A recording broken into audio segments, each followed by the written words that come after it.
Welcome back, everyone. Gemma's not going to be with us today. She's not feeling very well, so it's going to be Mike and I. Mike, let's go ahead and jump into episode 4. What's the first timestamp? Okay, thanks, Shane. Thanks for having me back. First, the timestamp, we're looking at Sharon May in episode 4, and we're looking at 12:30.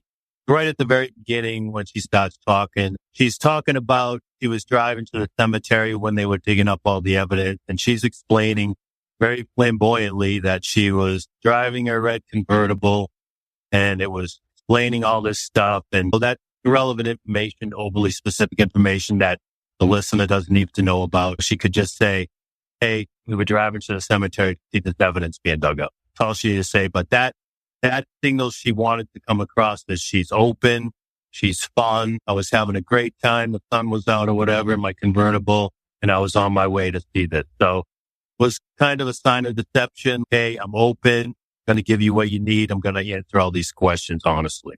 So it was kind of interesting to see that. Yeah, that's a really good point. I like how you worded that she was being over specific. I remember when I first watched it and I first saw the interview with Sharon, I thought there was an awkward exchange. Like, why are you telling us about this beautiful convertible and how excited you were? That had nothing to do with what we're talking about. Nothing to do with it. And it's just totally irrelevant. Like I said, she wants to be open and candid and be like, hey, but it's a serious matter. She's going to drive to see this evidence being dug up, and she's kind of making it about herself. Exactly. Is your next timestamp about Sharon as well? Yeah, they're all, I've got a bunch on her. She's a very interesting person during this interview in episode 4. At 12:50, she's explaining the boxes coming out of the hole when they were digging up. And she's downplaying everything. She's saying, oh, they were wet. And just her tone, the way she's saying it, that's what the listeners have to listen to. Just downplaying. It's not important. They were wet. They had to be dried out. They had to be sorted. And then she went right into saying, but there was nothing that pointed to Maskell that he molested these kids. And then she ends with a shoulder shrug. So she's being very specific about there was nothing pointing to Maskell about molesting these children. But then she ended with a shrug, which one of the indicators we look for when we're talking to someone during an interview is verbal certainty, which is very certain there was nothing there to do with Maskell. But then she shrugged as if to say, I don't know, really. There was. So, and that textbook sign of deception. So the fact that she's shrugging, that kind of goes against the certainty that she's speaking vocally. Yep. Good cut. Yeah. Verbal certainty, she's saying, yeah, Maskell, there was nothing in there that pointed to him. And then she shrugs. Not sure, really. So that was good. And that's right at the end as she stops talking about molesting the kids. So at 13:12, when asked about pornographic material being found, she stated that she had no recollection that they found any. Maybe we did. I just don't remember. I think that something should be that she should have known. She really didn't remember. They could have. I just don't remember. That's an indicator of another deception indicator. Cannot remember significant fact or detail. It's just classic. I have to emphasize that these response she gives a classic deception. And a lot of Sharon May's responses are really quick and small, especially her facial and her body movement. So you really have to look to tell the listeners, they really have to look and see where these timestamps that I mentioned, you have to really see them because it's easier for me to see them because it's what I do. But when you may have to rewind and watch it again, but they're there and you'll see them. It might take you a couple of times, but you'll be like, oh yeah, there it is. One of the things that caught me when I watched this episode for the first time is how overly specific she is in terms of her memory of driving her convertible to the site. Right. And then suddenly she does not recall if there was pornographic information or material in the hole. Like, right. In my mind, I would think someone would remember if that's in the hole, not necessarily that you just drove your brand new convertible and how you felt driving that convertible. That just seems like a very significant fact that I don't see someone forgetting. Yeah. And as she was saying while she was explaining her convertible, her pitch rate was up and down. Her voice, she was getting this. When people do that, they try to emphasize, I'm excited. Believe me, my voice is, I was driving my red convertible, and it just goes up and down like that, which is another indicator of deception. She's just full of those indicators of deception. And yeah, she's very interesting to watch. Okay, so we can move on to the next one at 1325. Right when Ryan's asking her a question, I don't have the question written down, but it's 1325. In the Keepers, Ryan is stating to Sharon May that the information they were given had to do with actual photographs that were in the hole. She bites her lip. And she's biting her lip. That's a sign of an indicator of deception because her mind's trying to attempt to suppress her speech. So your mind's saying, don't say anymore. Bite your lip. Don't continue talking. So that's what she says. And it's followed by a delayed response, which she is having time to think about what she wants to say and also biting her lip too. So that's an interesting one to watch. It's at 1325. Yeah, that's very interesting. Yeah. 1331, not soon after that, the one about biting her lip. She's asked about pornographic photos of the girl's breast. And she repeats part of the question. When he asks about photographs, she says, photographs? And that's another indicator of deception. This gives her mind, even though it's just a few, maybe not even a few seconds, for her to repeat that gives her mind more time to process an answer that will be acceptable. So when Ryan said something like there were pictures of so-and-so said there were pictures of girls' topless breasts, and she said, photograph? And then she went into the whole thing.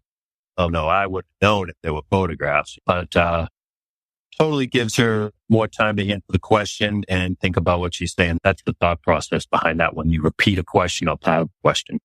And in your experience, do people normally do that if they're trying to not be truthful? Oh, absolutely. I've run into people that will be like, you ask them a simple question like, hey, where were you at 1:30 yesterday? And they'll repeat back the whole thing like, where was I at 1:30 yesterday? And that just gives them that little extra time to make up a lie, be deceptive. Sure. Yeah, that makes total sense. Pretty interesting. So Sharon May, I have to tell you, she had a lot of microfacial expressions in this clip. A lot of tempt.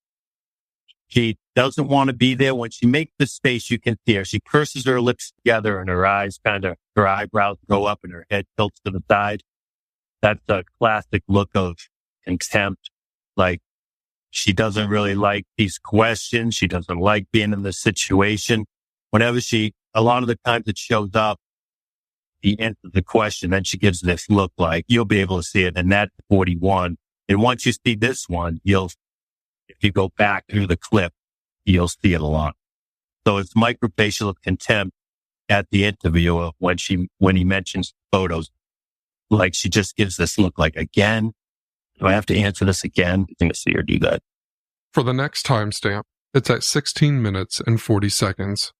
She's got a delayed response followed by a deep sigh when asked Maskell was guilty of sex abuse. So she really takes this long time to think about this answer, and then she gives herself a deep sigh because when you're being deceptive, you want to get more oxygen. It's your body's response. Okay, I have to get more oxygen into my blood so I can think about what's going on. So it's kind of a stress deception. So I'm going to take this deep sigh and I'm going to relax and I'm going to try to think about what I need to tell them, what will be acceptable. So that's a really good one to watch her do that. The delayed response followed by the deep sigh.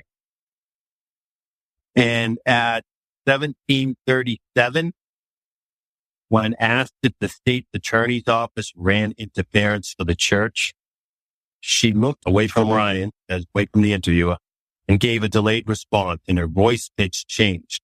Now that's a deception cluster.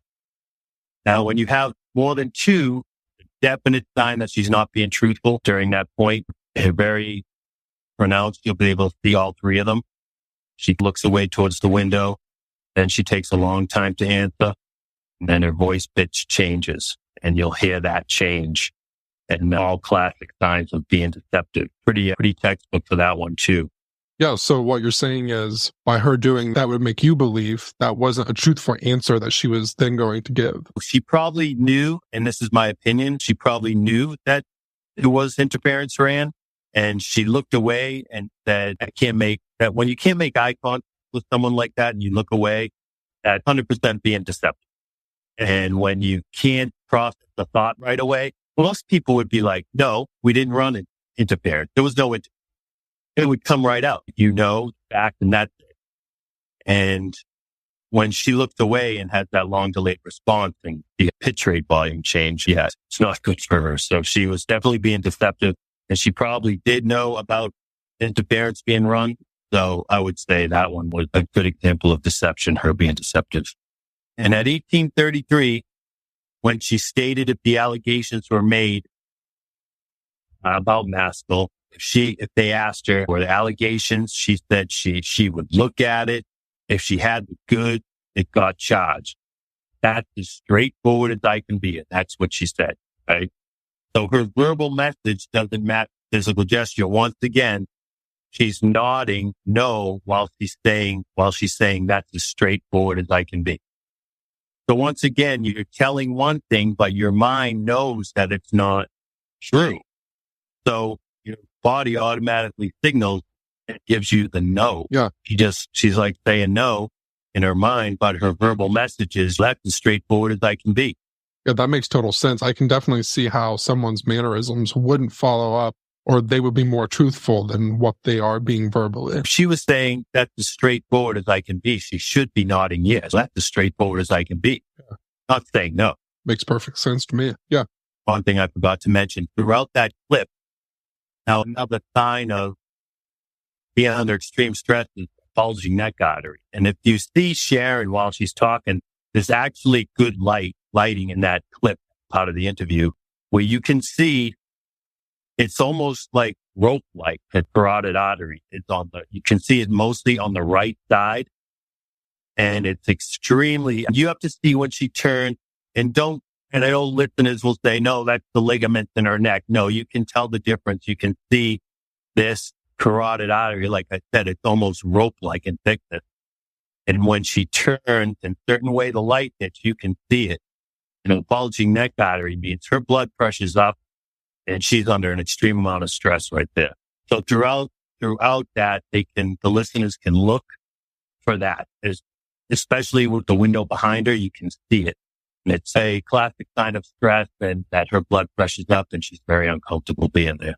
After Gemma and I started doing this podcast to further discuss Cathy's case and the abuse surrounding this entire scenario, we actually reached out to Sharon to see if she would like to do a podcast with us. And we explained that we would be respectful and just allow her to give her own insights and opinions and everything like that. But she plainly refused to do it. Is she still in the Baltimore area? Yeah, she's still in the area. Oh, but it could be a number of things. It's always the money question, the payoff. It's just my opinion. She could have been paid by the Catholic Church to run interference. Either way, whatever she had to say in terms of her memory, clearly there's deception going on. So I'm so glad that we were able to discuss this part and what you caught, because now we can actually put timestamps and expressions into what we've all already thought is that he is not being honest. We've not been able to say exact reasons why until now with your help. But I think everyone who watches The Keepers feels like she's not being fully honest about it. Yeah, and she's not very good at covering up her indicators either, because, like I said, I think in the first time we talked, as hard as you try, you can't hide these things. They're involuntarily and they're involuntary, and they're going to come out. You can try best you can, but it's going to come out. I have a feeling that the creators of The Keepers went to interview her. I have this feeling that she didn't know the full extent of the questions that they were going to ask or the knowledge that they had. Yeah. So that's probably why we see her being so forthcoming in terms of her expressions, showing her frustrations. and being able to catch all of that because she likely didn't know what she was getting herself into. And I say that because I know that when they sat down with the detectives, those detectives also did not know all of the information that the filmmakers had. So you could see during that interview that they were, oh, you know about that. So that was like what I gathered from the interview with Sharon May. I just don't think that she would have agreed to the interview if she knew how in depth those questions were going to be. Yeah. The good thing is that for her not knowing, it was better for me to see these indicators, see her being candid. Yeah. So if she don't say she demanded to know the questions before she asked, she could have had scripted responses. She could have gotten all her facts together and made up more stories about what really happened. But so it was good to see, but for me to observe her that way, not knowing what was going to be asked, because they just flowed out. Yes, there definitely is no cover up. Yeah, definitely no cover. But she's very animated in her facial expressions. And like I said, you'll see that contempt facial expression a lot. The lips squeezed together, the eyes kind of squint. She just looks mad. And you'll see that. And it's quick, but everybody will get to see it. That it's her way of showing that she doesn't want to be here. Before we move on to the next section, I just wanted to say a little short, funny thing. Whenever I see a red convertible now, I always think back to my frustration of that interview. Yeah. I'm like, oh, that red convertible. Ooh. And now I will too. I know it. Yeah, exactly. It was just so funny that the way she's not talking about that. What does this have to do with anything? Exactly. Out of the Shadows is sponsored by Best Fiends. One of the things that I love about true crime is that the further you dig into a story, the more layers you uncover. That's part of what I love about the puzzle game Best Fiends too. The more I play, the more fun it gets. Reaching each new level feels like uncovering a new layer in a story, one you get to take part in. And the best part is, the longer you play Best Fiend, the more exciting it gets. When I need to get my mind off the world and hard to hear stories, I play Best Fiend. I play every night, and since my game is linked to my Facebook, I compete with friends to reach a higher level. When you start playing, make sure to add me on Facebook. My favorite character is Vega. She's a firefly. Best Fiends has thousands of levels already, with new levels, events, and characters added each month. It's hours of fun right at your fingertips. You can even play offline. With over 100 million downloads and tons of 5-star reviews, Best Fiends is a must-play.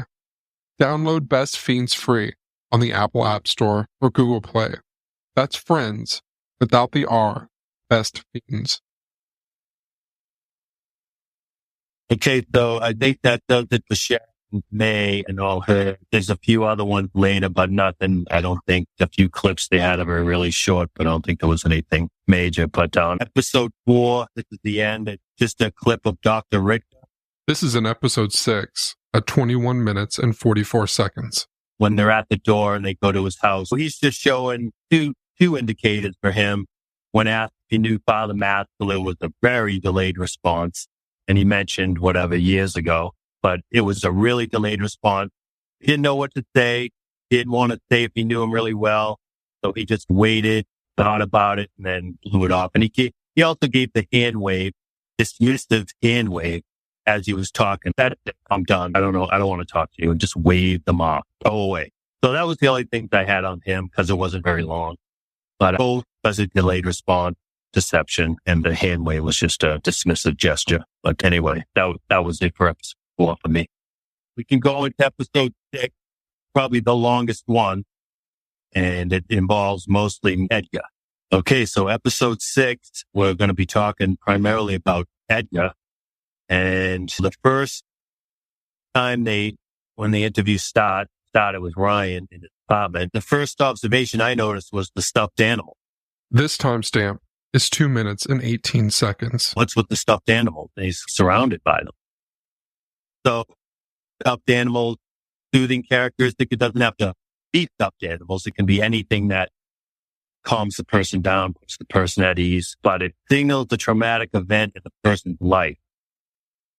They need to be soothed. They need to be surrounded by things that comfort them. So that was interesting to see so many childlike stuffed animals around the room. And you can look it up. It's pretty characteristic of someone that's been through a traumatic event like that, especially someone that lives alone like he did. He actually didn't live alone. He's married, but the wife was not at home when he agreed to be interviewed. And I say that just because of the kind of like, with all of the stuffed animals, and I believe they had a mattress on the floor. It was just a weird. Yeah, the mattress on the floor.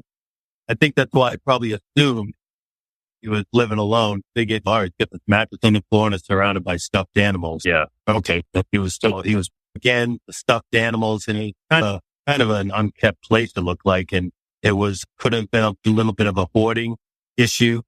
Those stuffed animals, which is another emotional issue in itself. That alone, just an observation right off the bat that I was like, this guy's been through something.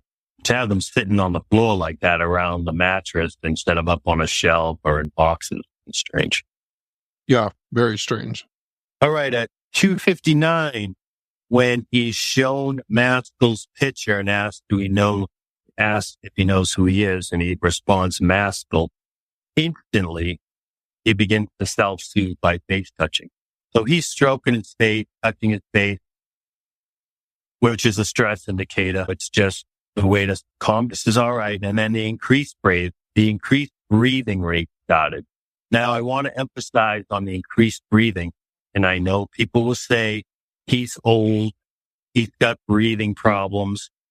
That's not what this is. There's two different types. Now, when someone has issues with their breathing from a medical issue, it's deep. It's from the chest. You can't breathe. You need an oxygen mask. It's that type of breathing. So what we call the type he's doing, he's pursing his lips and he's blowing out of his lips.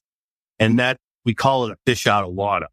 So this guy the minute he sees Cathy's picture, he gets this breathing in mask. He's doing it the whole time. It just comes out of nowhere, and you'll see the different clips that he's fine. But when he gets these stress indicators, he gets these stressful situations, this breathing comes back, and he needs more oxygen in his body because he's getting stressed out, which can also be a sign of deception. It's one of those things I mentioned earlier, last episode or last time we talked. It's called the double dipper, and it could be either stress or deception. So it's the gulping of air, the pursing of lips, that's the difference from a medical issue. And when he's shown Cathy's picture, after they showed a Maskell's picture, he takes one of the biggest exaggerated swallows, hard swallows that I've ever seen someone take. Like even in my whole time doing it. And this was a huge one. I think he almost choked. He took such a hard swallow when he saw Cathy's picture and they asked him, do you know her? And he said, Cathy. And that swallow was just amazing. Like he said, that was like an oh no moment. And as well as the increased breathing started up again. At 4:32, it shows his hand fidgeting with a rubber band. And I wish I could find out, because at the end they show him putting it down. And I wish I could know if he fidgeted with that rubber band the whole time they were talking to him. Obviously he didn't, because sometimes he's got both hands doing stuff, but I wonder if he kept picking it up and fidgeting with it. That'd be interesting to know, because that's a stress indicator that he's very uncomfortable. It's called exaggerated. It's called fidgeting. Yeah, we can have Gemma ask the cameraman. I bet he would remember. Yeah. So doing something like that, having something in your hand, comforting thing, it takes your mind off the subject you're being taught, you're being asked, even just for a few seconds. It can give you clarity of mind, like, all right, I need to think of something, so it soothes you. That was at 4:32 when he was fidgeting with the rubber band.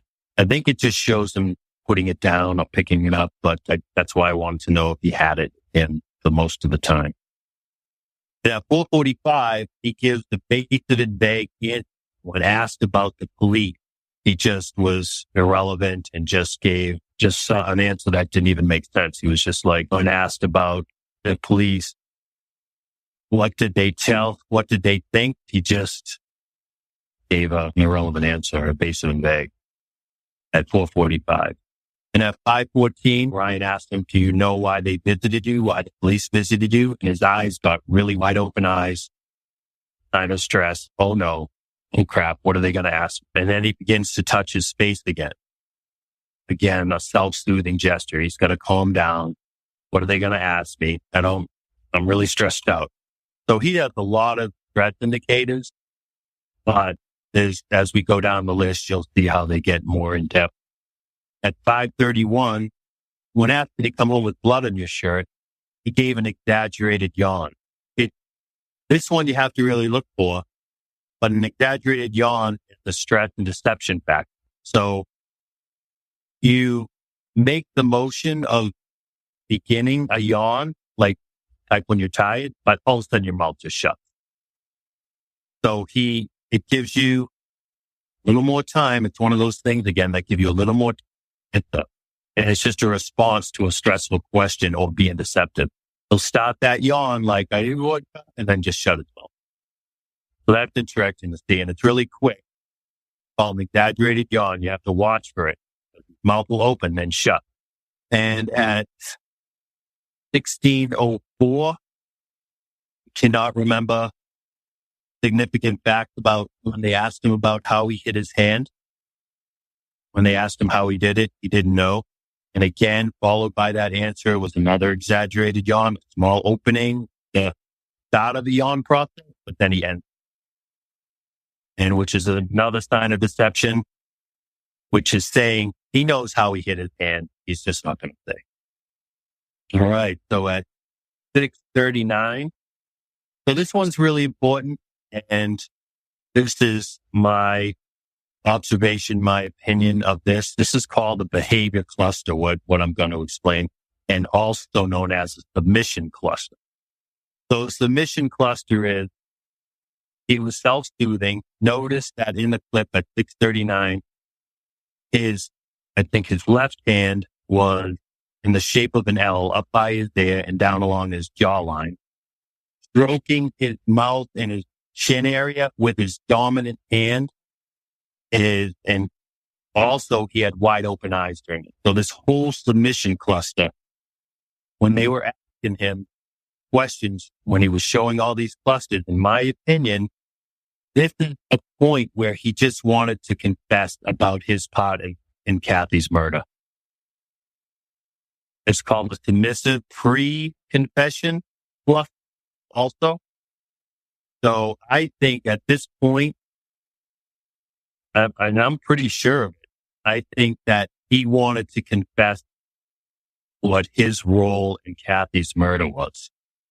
So if you were the one doing the interview at that time, would you have pressed him on that? Yep, absolutely. Because he was showing all these things. His mind was not only splitting, it was probably splitting 4 ways. He wanted to say it, but his subconscious just stopped him from, because you can see it. You can see it in his eyes. You can see it in his face. His face is basically covered by both hands and his eyes are wide open. I'm scared crap and I'm going to tell them what they want to know. But for whatever reason, he didn't. Moving on down to 8:17. And this is a really good indicator and everyone will be able to see this. When asked if he did it, did he kill Sister Cathy? He covered his mouth while speaking, while answering the question. This is with his finger, just one finger straight across his mouth, totally covered. Now, this is the brain split. This is the mind attempting to stop the subject telling the truth. It doesn't know what he's going to say, so it sends that finger over and says, don't talk, but he says no. But he said it with the finger covering his mouth. Because you better not say yes. So I'm going to cover your mouth, but he says no. So that one's really really great to see. It's textbook. It's right there. Kind of waiting for me to see that, to see it so blatant. And also, then he moves down to 8:21 and does the same exact thing. When asked, does he have information about her murder? The same exact movement. Same. There's no finger over his mouth. It's classic and it's amazing to see. When you see it like that, it's just so, it's almost, I want to say, personal of that indicator perception. At 8:26, we have him basically with a denial flag, him saying he had nothing to do with it. But the key thing there is him gazing down while you're denying is key indicator of deception. So, my opinion, he probably did have something to do with it, but he's not going to say it because he's just denying this and it's a denial flag. And the key for that one is he wants to look down. And he looks down and doesn't make eye contact with Ryan. That's what that is. And at 8:35, continue on episode 6, he again got that rubber band on the table and placed it down. So I assume he was fidgeting with that again. So like I said, that would have been great to know if he had been fidgeting with that the whole time. And that would have been a comfort thing. And that's calming him down and keeping his mind straight. In my opinion, again, I hate to keep saying it, but that he definitely was a major player in Cathy's murder, I believe, just by all this. He shows the cluster was key, just the covering of the mouth and the wide open eyes and all the things I listed was definitely, I think, for sure, my opinion, he was involved directly with Cathy's. One of the is for sure in her murder, in moving her body and all that. Yeah, again, it's one of those things to where when people watch The Keepers, I think many of them take away from that interview that you feel like he's not fully telling the truth. So being able to sit here with you and discuss the different examples of where this is him being deceptive, or this is an example of him trying to soothe himself because he doesn't want to say what he feels like he needs to say. So this has been very helpful. Yes. And even I have a lot of tech on this stuff, a lot of books, a lot of programs and training manuals that I've been through. And when I look at that cluster I mentioned earlier and all these books and textbooks, training manuals all agree with what I saw. They're all pre-confession. He wanted to say it like, I don't know what he was thinking, but maybe it's time. Maybe it's time I let the cat out of the bag. But for some reason he didn't. And yeah, he's either got that strong will or just didn't want to deal with what was going to come after if he did confess. Now, those denial flag expressions, they're interesting because characters, when they mark a critical point in a subject statement, when they're always like, I didn't have anything to do with it. And I mentioned this the last time we talked, and I wouldn't lie to you. Honestly, I didn't do it. I had nothing to do with it. I'm as straightforward as I can be. And Darren made that same thing. So she had a few denial flag indicators too, but Ed just says that and he's just denying it as he gazes down. So it's clearly a sign of deception with him. Clearly. Yeah. I would like to know what his thought process was at that time when Ryan was interviewing him, because he looked really stressed, really scared. He had them all. He had stress, fear, and deception all during that whole clip. Pretty amazing to watch. That's it for Ed, episode